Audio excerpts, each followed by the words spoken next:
Welcome to Esoteric Thoughts.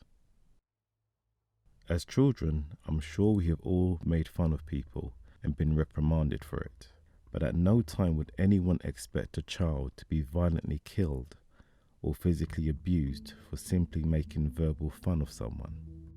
To add to a myriad of rather disturbing stories in the Bible is that of Elisha in 2 Kings chapter 2. Elisha is no ordinary man. He is a prophet, a man of God. In this biblical story, Elisha is making his way to Bethel and is confronted and mocked by little children about having a bald head. The prophet curses them in the name of the Lord, and then 2 female bears come out of the woods and violently mauls all 42 children. As with any biblical text, its defenders try to put this disturbing story into perspective and context. Let's take a look at some of the apologists' arguments for the text.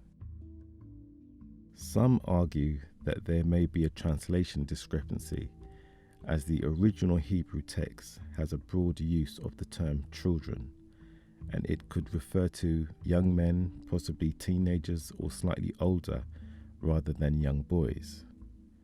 Their justification is that these may not have been innocent children.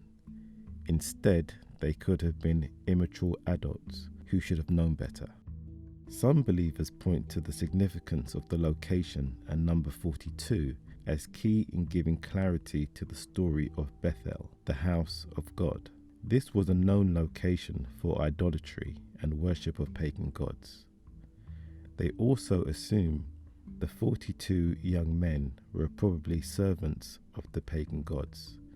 So in other words, the story has a deeper meaning of a small battle in the ongoing war between light and darkness, orthodoxy and idolatry, God and gods. The last apologist defense argument is that the Bible does not explicitly say the bears killed them, so the easier version to digest is that they were simply mauled. The one thing that even apologists do agree on is that Elijah himself did not mutilate the children. It was God's decision and actions to send the bears to do this horrible act. Regardless of how you defend and decipher the story, whether it's young men instead of children, pagan worshippers mocking a God-fearing prophet, or simply speaking out against God, it all amounts to the same thing in terms of the purpose of the story: reinforcement of the dire consequences for going against God. The notion is having to obey God or be judged and destroyed, be it with plagues, wild animals, firstborn son killed, personal affliction, mass slaughter, or ultimately going to hell.